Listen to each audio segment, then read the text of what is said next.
Olá, meu nome é Giovana. Esse é mais um quadro do NASP 40 anos. Hoje nós temos o prazer de receber aqui o pastor Edilson Valiante, que vai contar um pouco sobre a sua trajetória de vida e também aqui no NASP. Seja bem-vindo, pastor. Obrigado, é um prazer estar com vocês. Pastor, nós queremos saber inicialmente quando foi que o senhor nasceu e onde? Eu nasci em São Paulo. Olha, eu nasci no Hospital Adventista de São Paulo. E há muito tempo atrás, em 1956. Qual o nome dos seus pais? Meu pai é pastor, ele é vivo ainda. Elias Nogueira Valiante. Minha mãe já é falecida, Esther Pato Valiante. O senhor tem irmãos? Eu tinha um irmão. Fez teologia também, como eu. E trabalhou um ano. Mas ele é falecido exatamente há 40 anos, ele teve uma doença grave e faleceu. O senhor já nasceu em uma família adventista? Sim. Eu sou adventista de terceira geração. Que bênção. Qual foi a data do seu batismo? Olha, eu fui batizado no primeiro batismo da primavera que houve no estado de São Paulo. Foi na piscina do ginásio do Pacaembu. Não sei quantas pessoas foram batizadas naquele dia, mas foi um montante, para a época, extremamente considerável. E fui no dia 23 de setembro de 67. Quem que foi o pastor que oficiou? Foi meu pai que me batizou. Foi. Muito bom. Pastor, nos conte um pouco sobre a sua educação, onde o senhor estudou e até o senhor chegar a ter esse desejo de fazer teologia. Mesmo como filho de pastor, eu nunca tive a oportunidade, pelas circunstâncias, de estudar numa escola adventista. Mas quando eu estava na 8ª série do ginásio naquele tempo, surgiu uma escola com proprietários adventistas próximo da minha casa e eu tive o privilégio de estudar lá 4 anos. Instituto Luzvel. É uma escola que não existe mais. Mas ele era período semi-integral. Então, nós entrávamos às 7 na escola e saímos às 4 da tarde. E tive o privilégio de estudar ali. E o desejo de fazer teologia, ele veio uma circunstância muito curiosa, porque eu nunca tive, mesmo sendo filho de pastor, a intenção de ser um pastor. Eu queria... A minha área na época era medicina, mas aí eu comecei a descobrir que eu não tinha as ferramentas emocionais para ser um médico. E eu tive o privilégio de servir o Exército. Eu fiz a escola de oficiais da reserva aqui em São Paulo. E foram nessas noites, sabe? Ali, pensando, refletindo na vida, com os meus 18 anos, que eu tomei a decisão de fazer teologia. E eu deixei o Exército numa sexta-feira e na segunda-feira estava assistindo a minha primeira aula de teologia. Onde foi que o senhor foi cursar teologia? Cursei no velho IAE. Naquele tempo era o IAE, não tinha nesse negócio de velho novo, não tinha nada disso. Isso foi em 76. 76. E aí o senhor se graduou quando? Eu sou da turma de 79. Uma turma que ainda tem pastores vibrantes por aí. E todos eles... fizeram um trabalho para o Senhor de forma muito, muito digna, muito louvável. O senhor já recebeu o chamado assim que saiu ou demorou? Sim, eu recebi o chamado. Pra você ter ideia, eu me casei, eu me formei no dia 16 de dezembro de 79, me casei no dia 18, 2 dias depois, e saímos para a lua de mel. E na volta, no dia 2 de janeiro de 80, eu comecei a trabalhar na então Associação Paulista Leste, que hoje é a Paulistana. Muito bom. Pastor, o senhor, voltando um pouco, o senhor conheceu então a sua esposa no antigo IAE? Não, olha só que coisa. Meu pai foi ser pastor da igreja de Santo Amaro. Ela fez magistério, estudou sempre no IAE. Mas eu não estudava no IAE, eu não estava lá, não sei depois, quando fui fazer teologia. E nós começamos a namorar um pouco antes de eu começar a fazer teologia. Quer dizer, nós nunca fomos contemporâneos na escola. Eu conheci na igreja de Santo Amaro. Qual o nome dela? Nelly Doll Valiante. Vocês têm filhos? Temos Quantos? um casal de filhos, a Luciene e o Eduardo. Muito bom. E quando vocês foram ali, para qual associação mesmo que o senhor foi? Foi a Associação Paulista Leste. Naquele tempo só tinham duas, né? A Oeste aqui em Campinas e a Leste lá no Brooklyn, que pegava o resto. Hoje já tem tantas outras subdivisões desses territórios. E depois, para onde que o senhor foi? Eu fui ser distrital em Peruíbe. Naquele tempo, o distrito de Peruíbe ia desde Praia Grande a Pedro de Toledo, Itariri, eram mais ou menos uns 120 quilômetros de distância da primeira igreja da última. Quanto tempo que levou até o senhor decidir ou receber um chamado para vir para o UNASP? Veja, em 83 começou a funcionar a Associação Paulista Leste, hoje a Leste. Tá? E eu era pastor naquela época da igreja de Vila Matilde, que tornou-se, diríamos, a sede da associação. E eu fui convidado em 83 para ser o primeiro departamental jovem e de educação da Paulista Leste. E eu estava 1 ano apenas na função, quando eu recebi um chamado para ser professor do UNASP. Naquele tempo do IAE, da Faculdade de Teologia do IAE. Então, em 1984, eu me tornei professor de teologia do UNASP. O senhor, assim que saiu em toda a sua trajetória ali no início, antes de vir para o UNASP, o senhor fez algum outro curso além de teologia? Não, eu fiz mestrado, né? Desde o primeiro, eu fui da primeira turma do mestrado que houve na América do Sul. No IAE mesmo? No IAE mesmo, isso. E aí o senhor veio então para o UNASP. O senhor pode descrever um pouco sobre a sua trajetória no UNASP, como que foi? Ser professor para mim era um grande privilégio, né? Sempre foi. Trabalhar com alunos e lidar com o conhecimento teológico, né? Eu sempre gostei disso. Tenho só grandes amigos e recordações, né? Muita gente por aí, eu tive o privilégio de ser professor. Quando o senhor chegou aqui, como que era a estrutura? Já tinha esses prédios hoje? Veja, eu cheguei aqui em 1993. Eu fui para os Estados Unidos estudar o meu doutorado, aí voltei para cá, né? Eu saí, a Faculdade de Teologia, quando eu saí, era no IAE, chamado Velho, já nessa época, e aí surgiu o novo. Então eu voltei para o novo IAE, a Faculdade de Teologia havia se mudado para cá. As estruturas eram as mais rudimentares possíveis, na verdade. A Alameda dos Abacateiros, que hoje praticamente está extinta ali, era a via de acesso, a via de entrada. Havia 2 pequenos blocos de dormitórios, o masculino e o feminino, não era essa quantidade que nós temos hoje. O centro de comunicação, aqui onde nós estamos agora, já existia, ele tinha sido recém-inaugurado, e aqui funcionava tudo. Funcionava na parte de cima a biblioteca, funcionava parte da administração. Aqui, onde nós estamos, onde é agora aqui o Centro White, eram salas de aula da Faculdade de Teologia. Nós tínhamos 4 salas de aula aqui, a diretoria ali, e era alguma coisa.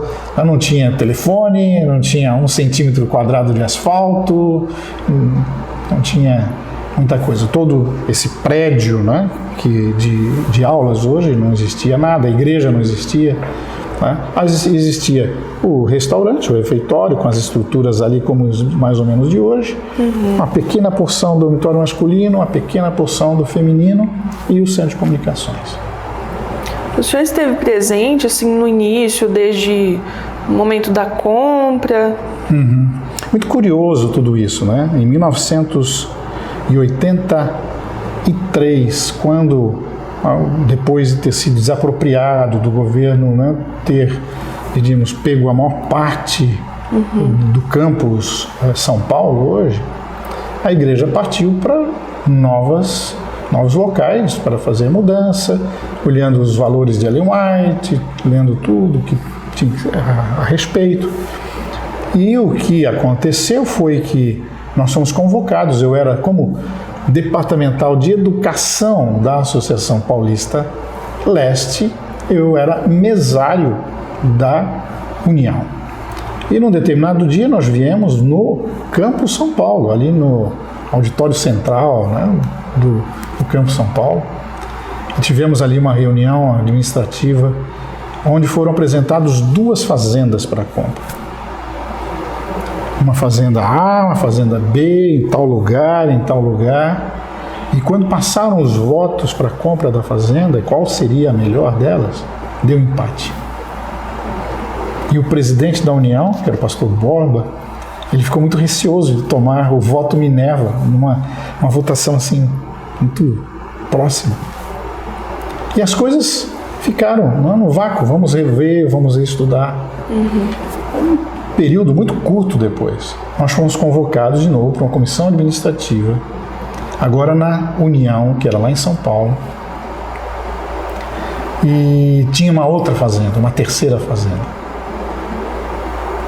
E naquele momento foi tomado um voto unânime de que era esse o lugar que deveria ser comprado.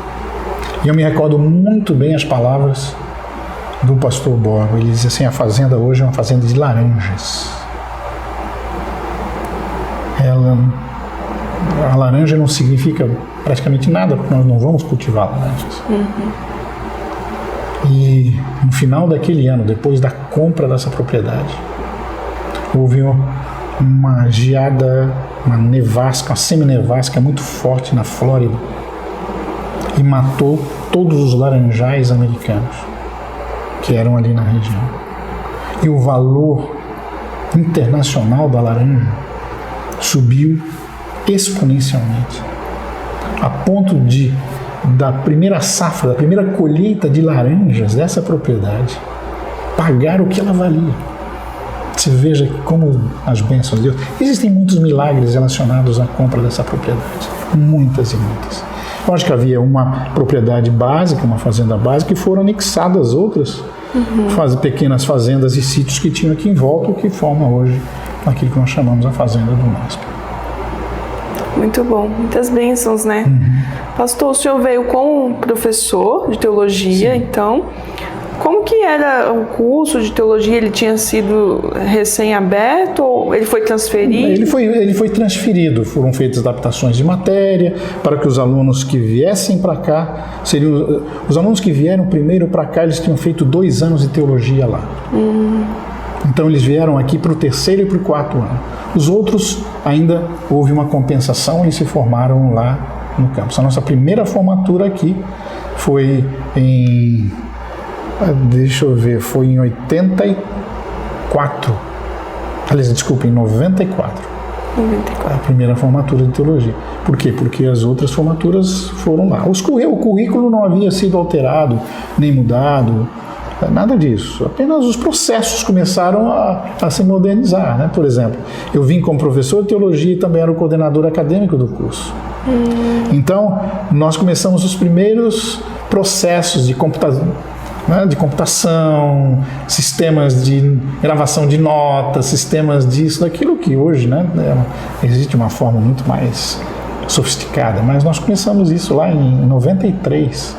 O curso era mais ou menos o mesmo, daquilo que havia vindo para São Paulo. O curso sofreu uma transformação um pouco mais radical quando surgiu a possibilidade de nós tornarmos o curso de teologia um curso legal. Até então, os seminários, o MEC não dava nenhum tipo de caracterização oficial para um curso de teologia. Então, quando abriu-se essa possibilidade, me colocaram na responsabilidade de mexer em currículos, de mexer em grades, adequando as situações para ser reconhecido. E, finalmente, ele foi reconhecido. Qual uma média, assim, o senhor pode dizer, de alunos de teologia que havia, mais ou menos, assim? Quando o senhor chegou? Quando nós chegamos aqui, era uma classe de 40, 45 alunos. no máximo por turma. Existia 4 turmas, uma turma para cada ano. Então, lógico, o curso cresceu depois, né? Aí começamos a ter 2 turmas, e essas 2 turmas se tornaram, né, cada uma delas em 8 turmas. E o curso tornou-se gigante. Mas foi um processo, né? O senhor pode citar o nome de alguns colegas de trabalho dessa época? Eu trabalhei com muita gente boa aqui, né? O pastor Burlandi era o nosso diretor, o Emilson já estava aqui quando eu cheguei, ele veio de São Paulo para cá. Outros colegas muito vibrantes, trabalhamos com o Tim, com o Reinaldo, com muitos outros, né? Paroski, muitos outros que atuaram na época. E depois dessa função de professor, até quando que o senhor ficou como professor? Então, você veja, né? Em 2003,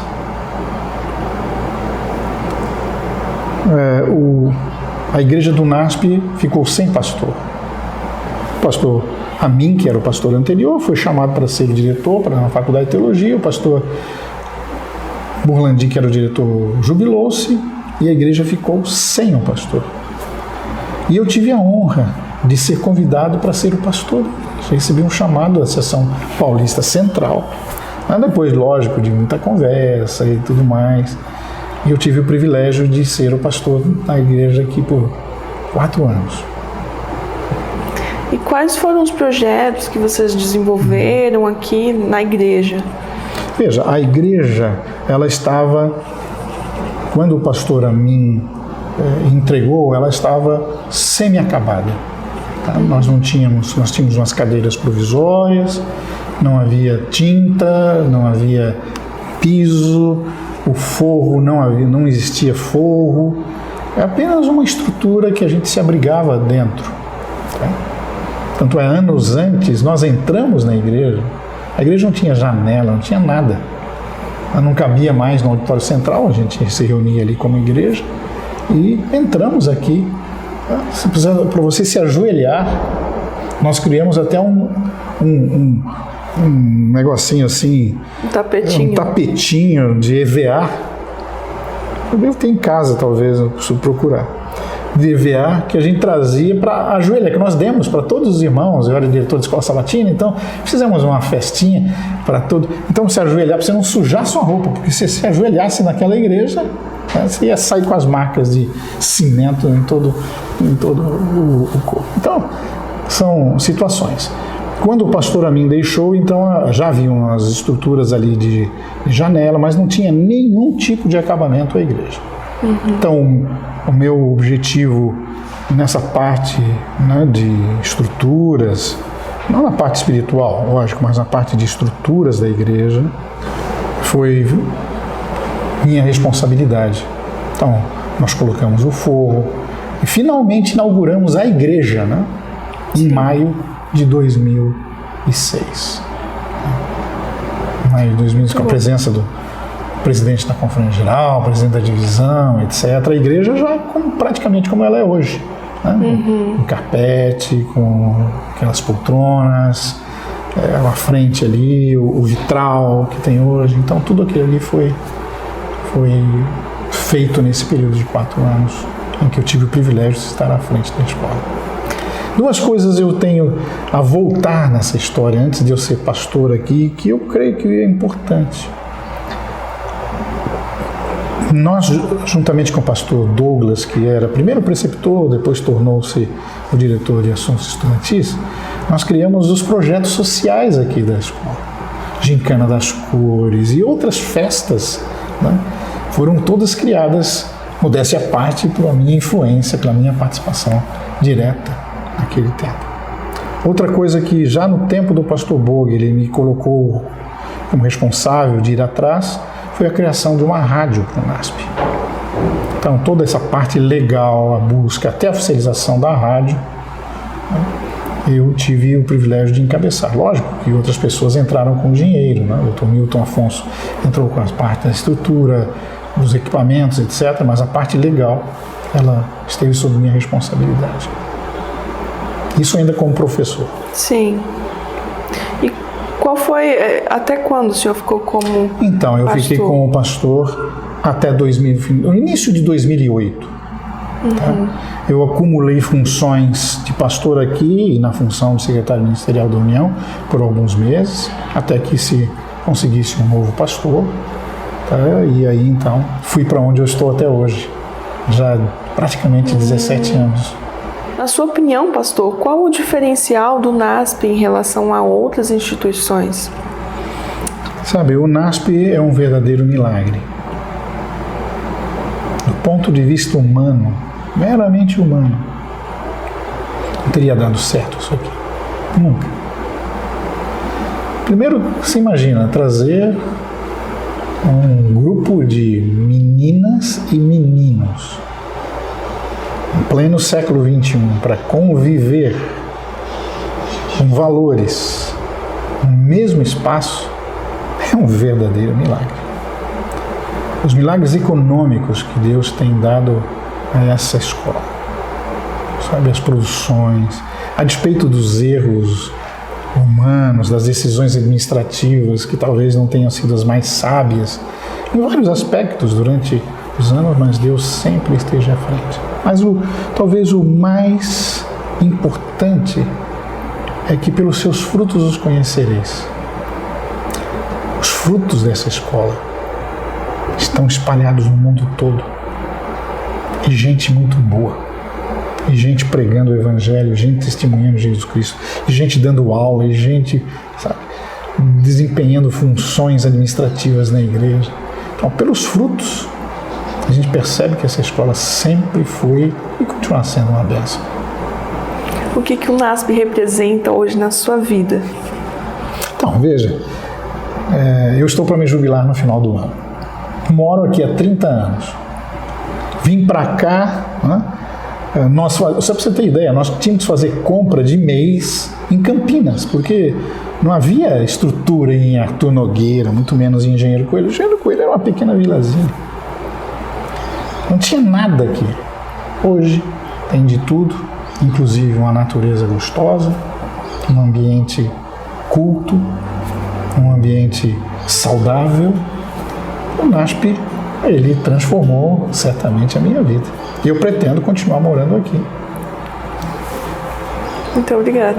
Pastor, foi muito bom ter aqui o senhor e ouvir um pouco sobre a sua história. Que Deus possa continuar abençoando. Obrigado. Muito obrigada por ter vindo. Obrigado,